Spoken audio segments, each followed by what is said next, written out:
अस्सलाम वालेकुम दोस्तों, मैं आसम सोहेल आपकी खिदमत में हाज़िर हूँ। उम्मीद करता हूँ कि सब दोस्त खैर खैरियत से होंगे। अल्लाह पाक आप सबको अपनी हिफ्ज़ व अमान में रखे। दोस्तों, जो भाई रोज़े रख रहे हैं और उनको दिन में प्यास लगती है, ज़बान खुश्क हो जाती है और मुंह खुश्क हो जाता है, तो उसके लिए एक बहुत ही आसान रेमेडी हम आपके लिए लेके आए हैं।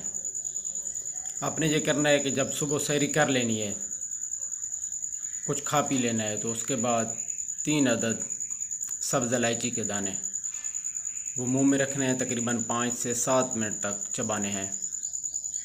उसके बाद फेंक देने हैं और थोड़ा सा पानी पी लेना है। इंशाल्लाह आपको पूरा दिन प्यास नहीं लगेगी, ज़बान खुश्क नहीं होगी और मुंह भी आपका खुश्क नहीं होगा। इंशाल्लाह रोज़ा आराम से गुजर जाएगा। अगर आप चाहते हैं कि मेरी इस तरह की हर आने वाली वीडियो आप तक पहुंचती रहे तो मेरे चैनल को सब्सक्राइब कर दें, लाइक कर दें और दोस्तों के साथ शेयर भी कर दें। जज़ाकल्लाहु खैरा।